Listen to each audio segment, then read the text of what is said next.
सृष्टुराद्या वहति द्यूतं या वीर्या च पुत्री ये द्वे कालं विधत्तः श्रुति विषय गुणाया स्थिता व्याप्य विश्वं या माहु सर्वबीज प्रकृति प्राणिनः प्राणवन्तः प्रत्यक्षाभिः प्रपन्नस्तनुभिरवतु वस्ताभिरष्टाभिरीशः।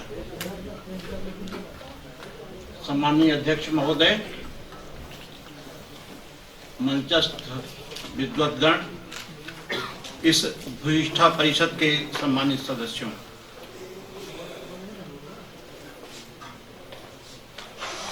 मैं गुरु के सत्र में इतिहास और पुराण के बीच का अंतर सुन और समझ रहा था, लेकिन प्रोफेसर भगवत शरण शुक्ल के व्याख्यान से यह सिद्ध हो गया कि कोई अंतर नहीं है।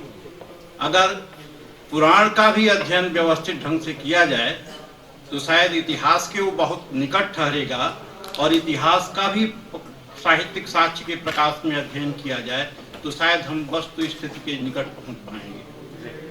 तो जो उन्होंने कहा कि हरिहर क्षेत्र था, ये हरिहर नहीं बल्कि हरिहरार्क क्षेत्र था, इसकी पुरातात्विक साक्ष्यों से भी पुष्टि होती है। आदिकेशव, लोलार्क कुंड और काशी विश्वनाथ, जिसे विश्वेश्वर जो है कह सकते हैं हम, ये तीनों के तीनों पौराणिक साहित्य से सिद्ध हैं और पुरातात्विक साक्ष्य भी इसकी पुष्टि करते हैं। अनेक मुद्रांकों पुरातात्विक उत्खननों से इस प्रमाण की पुष्टि होती है। इसी के साथ मैं बाबा विश्वनाथ पर और स्वयं देवाधिदेव महादेव के स्वरूप पर, चूंकि इतनी चर्चा हो गई है कि उस पर चर्चा करने की आवश्यकता फिलहाल नहीं समझता, मैं ठीक उनके आयुध प्रतीक पर आता हूं।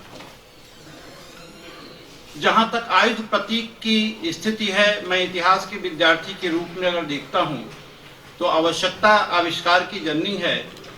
ये डंडे, ढेले, चप्पे से लेकर के और फिर इसके बाद भिन्न भिन्न समयों में भिन्न भिन्न आयुधों का निर्माण होता रहा आवश्यकता के हिसाब से। जिस प्रकार का मटेरियल लोगों को मिला, भौतिक पदार्थ मिला, जिस प्रकार की तकनीक विकसित हुई, और साथ ही एक समय ऐसा आया कि वे आयुध शक्ति प्रदर्शन के प्रतीक बन गए और आराधक अपने देवताओं को भी शक्ति प्रदर्शित करने के लिए उनके साथ भिन्न भिन्न आयुधों को जोड़ने की प्रक्रिया का प्रारंभ किया। यह स्थिति हमें साहित्य के माध्यम से और पुरातात्विक साक्ष्यों के माध्यम से भी दिखाई देती है, और उसका कैसे ऐतिहासिक विकासक्रम हो सकता है, इसे कुछ स्लाइड्स के माध्यम से हम देखने की चेष्टा करेंगे। सर्वप्रथम तो भगवान शिव के आयुध त्रिशूल की हम चर्चा करें तो जैसा कि हम जानते हैं, रुद्र ही क्रमशः शिव के रूप में परिणत होते हैं और उनका भिन्न भिन्न रूपों में विकास होता है। तो हम जो है देखते हैं, अगर तैत्तिरीय संहिता में, तो वहां पर जो है एक तरह से रुद्र के त्रिशूल की चर्चा की गई है और ये कहा गया है कि उसका अधोगामी, तिर्यक और ऊर्ध्वगामी रूप है। अधोगामी में आकाशीय बिजली है, ऊर्ध्वगामी रूप में सूर्य हैं जो पूर्व से पश्चिम की ओर चलते हैं, और तिर्यक रूप में, और ऊर्ध्वगामी रूप में पृथ्वी पर स्थित अग्नि है जो ऊपर की ओर जो है अपनी लपटें देती है। अतः ऐसी स्थिति में उस रुद्र के त्रिशूल की व्याख्या जब इस रूप में की जा रही है जिसमें अग्नि तत्व किसी न किसी रूप में, सूर्य तत्व, ज्योतिष तत्व देखा जा रहा है, अतः इस रूप में भगवान शिव का जो प्रतीक है ज्योतिर्लिंग का, वो अपने आप में हमें समझ में आ जाता है। जो उनका स्वयं का त्रिशूल है, जिसको कि सतोगुण, रजोगुण, तमोगुण का जो है एक तरह से साक्षात विग्रह माना जाता है, या श्रेष्ठ स्थिति और संहार का जो है उसे प्रारूप माना जाता है, वही उनका प्रमुख आयुध है। और उसी का अगर कहीं अंकन हमें मूर्तिकला में भी होता है तो हम उसमें उनकी शिव की परिकल्पना कर लेते हैं। दूसरा, उनके साथ नंदी उनका प्रतीक जुड़ा हुआ है। नंदी भी जो है अपने आप में स्वयं रुद्र के साथ जुड़ा हुआ है, और रुद्र का एक जो है विशेषण वृषभ भी वहाँ है जो धर्म का प्रतीक है, प्रगति का प्रतीक है, सृजना का प्रतीक है। और शिव के साथ भी जो है अगर शिव कहीं नहीं हो, उनका वाहन नंदी भी हो, तो हम उसे शिव से जोड़ देते हैं। तदनंतर पिनाकिन जो कि त्रिपुरांतक के रूप में जो है त्रिपुर का उन्होंने अंत किया रथ पर सवार होकर के अपने धनुष पिनाकिन से। तदनंतर हम देखते हैं जो है उनका दूसरा आयुध त्रिशूल है, जिस पर कि अंधकासुर का उन्होंने वध किया। ये उनके प्रमुख आयुध हैं। लेकिन ध्यान हमें ये रखना होगा कि स्वयं रुद्र के साथ जो वैदिक साहित्य में आयुध जुड़े हैं, वहां वज्र भी है, सिक भी है, त्रिशूल भी है। धीरे धीरे जैसे जैसे शिव द्विबाहु से चतुर्भुज, अष्टभुज और षोडशभुजी होते हैं, उनके साथ भिन्न भिन्न आयुध जुड़ते जाते हैं। और फिर ये भेद कर पाना त्रिशूल के अतिरिक्त कि कौन सा आयुध इसमें सूर्य का है, कौन सा विष्णु का है, ये अंतर कर पाना कठिन हो जाता है। लेकिन हम इतिहास के विद्यार्थी भगवान शिव को देवाधिदेव महादेव के रूप में देखने के वह दृष्टि से ये देखते हैं कि जितना लोकानुग्रह का भाव उनमें था, अवघड़धानी उन्हें कहा गया और जन सामान्य ने उन्हें पूजा परखा। पहले धीरे धीरे उनका जो है अपने शिष्य परंपरा या उपासकों का विस्तार हुआ। उन्हें जो है शिव से महेश, महेश्वर और देवाधिदेव महादेव बना दिया। वो जनता से जुड़ाव का, और इसीलिए जो है वो पशुपति भी कहे जाते हैं, भूतनाथ भी कहे जाते हैं, भवन भवानी पति भी कहे जाते हैं, क्योंकि पूरी सृष्टि परंपरा के वो जो है मूलाधार है। और उस सृष्टि परंपरा के मूलाधार के रूप में हम सर्वप्रथम जो है सैंधव जो है सभ्यता के उत्खनन से जो एक मूर्ति मिली है, पशुपति शिव की मूर्ति नहीं मिली है, मुहर है, उसके मुद्रांक के रूप में हम देखते हैं तो यहाँ पशुपति शिव है। ये पशुपति शिव के जो है के रूप में पहचाना गया। हालांकि मार्शल महोदय ने इसे प्रोटोटाइप शिव कहा है, जिसमें हम एक तरफ देख रहे होते हैं कि भैंसा है, जंगली भैंसा, गैंडा है, दूसरी तरफ व्याघ्र है, और फिर इसके बाद जो है वो ऊपर हाथी है और नीचे दो मृग हैं। ये चार भिन्न भिन्न प्रकृतियों के पशु, हिंस्र पशु हैं, लेकिन जो एक दूसरे पर आक्रमण करने वाले हैं। लेकिन उसके बीच ये बैठी हुई आकृति, अगर पशुपति शिव नहीं है, नीचे हिरण भी हैं, तो और कौन हो सकता है कि जिसके साथ सभी मिलकर के जो है अपने को आत्मतोष की अनुभूति कर रहे हो, किसी भी प्रकार का कोई भय नहीं है। ये है शिव का शिवत्व और पशुपतित्व, भूत भावना से पतित्व। और इसलिए जो है महानता के चरम प्रकर्ष पर पहुंच जाते हैं, हमारे सभी लोगों के लिए वो आराध्य बन जाते हैं। नेक्स्ट, अब जो शिव के जो है कला तत्व में या पुरातत्व में जो विकास होता है, उसके 3 चरण हैं। एक में केवल हम जो है उनके लिंग विग्रह को देखते हैं, दूसरे चरण में जो है आकर के उनके जो है वाहन नंदी इत्यादि को देखते हैं, और तीसरे चरण में जो है उनका मानवीकरण होता है, मानव रूप में हमारे सामने दिखाई देते हैं।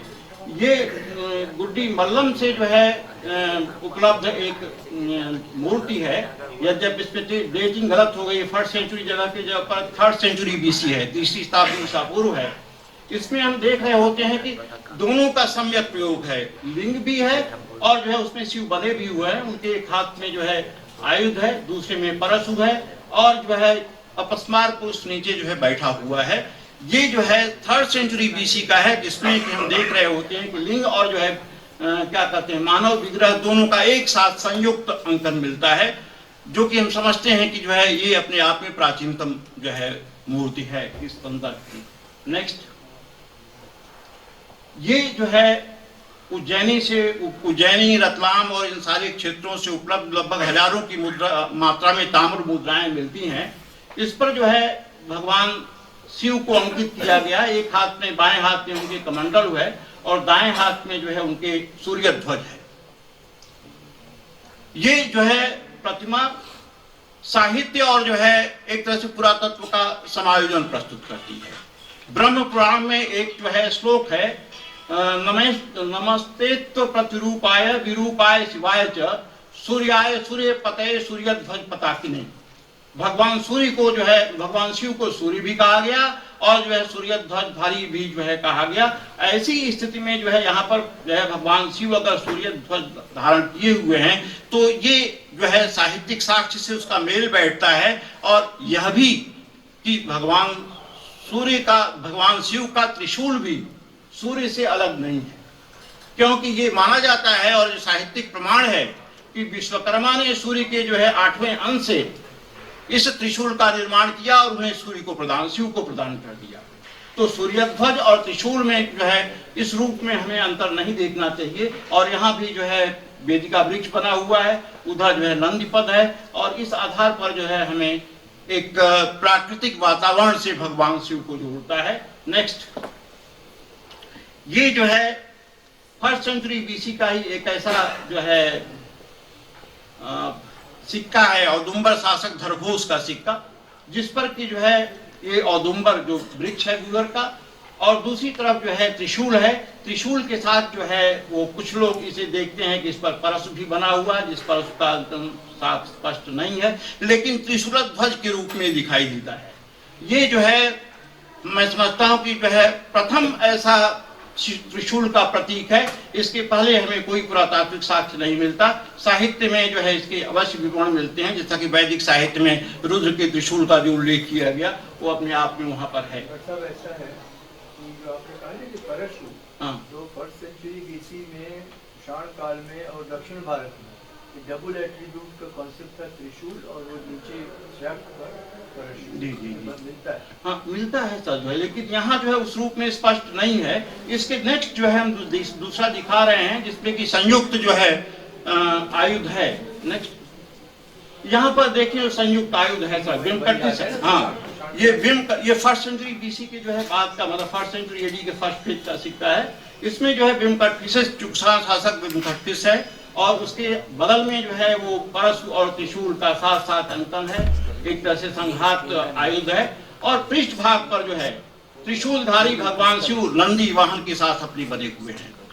ये अपने आप में एक पूरे के पूरे आकार के साथ शासक कुषाण है, लेकिन उसके सिक्के पर जो है आयुधधारी जो है त्रिशूल आयुधधारी भगवान शिव का अंकन है। और वहां पर एक तरह से जो दूसरा मोनोग्राम बना हुआ है उसे भी हम नंदी पद के रूप में जो है देख सकते हैं, क्योंकि वहां नंदी पद का जो है ठीक उसी रूप में अंकन मिलता है। वहां पर एक मोनोग्राम है वो जो है इस विमकटिस का। नेक्स्ट,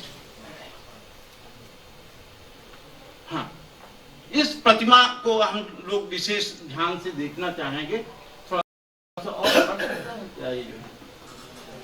ये देखिए, ये ताला में 17 जनवरी 1988 को उपलब्ध जो है प्रतिमा है। वहाँ एक मंदिर देवरानी मंदिर है, उसी के जो है मूल द्वार पर जो है वो एक तरह से उसका खंडहर साफ किया जा रहा था, उसमें उपलब्ध हुआ जो है के चक्रवर्ती महोदय को। जो है इस प्रतिमा का को जो वैशिष्ट्य है वो ये है कि ये पशुपति शिव में तो हम लोगों ने देखा कि भिन्न भिन्न जो है पशुओं से घिरे हुए हैं, यहाँ हम देख रहे हैं कि भिन्न भिन्न पशुओं से इनका जो है स्वरूप निर्मित हो रहा है। जैसे उदाहरण के लिए ये ऊपर जो है पगड़ी इनकी है 2 सांपों से बधी हुई है, उसके जो है नीचे जो इनकी नाक है वो गोधा, एक तरह से जो है गोह जो है होता है उससे जो है इनकी नाक बनी हुई है, जिसके 2 पैर जो है अगले पैर जो है इसका नासिका रंध्र बना रहे हैं, और जो पिछला पैर है उससे इनकी भौहें बन रही है। ये आंख बहुत स्पष्ट नहीं हो रही है, जो लगता है कि जो है मेढक मुंहबाए जो है खड़ा है। ये इनकी मूंछ है और निचला ओठ है, ये 2 मछलियों से बना हुआ है, और ये जो है वो केकड़े से बना हुआ है। ठीक है, और यहाँ पर भी जो है ये सर्प है इनके स्कंद भाग पर, इधर भी ये सर्प है जो है स्कंद भाग से जुड़ा हुआ, दोनों लगता है कि सिर की रक्षा कर रहा है। और तदनंतर ये जो दिखाई दे रहा है बाजूबंद के रूप में अलंकरण, ये मकराकृति है, मकर से बना हुआ, ये भी मकर है, इधर भी मकर बना हुआ है। यहाँ पर जो है दोनों स्तन के रूप में जो है 2 मनुष्य आकृति है, ये रौद्र रूप में दोनों दिखाई दे रहे हैं। इसके बाद उदर भाग भी जो है एक मानव मुख है। तदनंतर नीचे हम देख रहे होते हैं तो ऊर्ध्वमेध्र इनको दिखाया गया है, जो ऊर्ध्वमेध्र बना हुआ है कश्यप के जो है मुख का, उसके जो है गर्दन भाग और जो है उसके मुख भाग से बना हुआ है, और नीचे के जो पैर हैं उससे जो है अंडकोश निर्मित हो रहे हैं। यहाँ पर जो है दो मानव आकृतियां, मुख बना हुआ है जो एक तरह से अंजलि बद्ध मुद्रा में है, और इसमें खास जो है यहाँ पर शेर के जो दो मुख बने हुए हैं।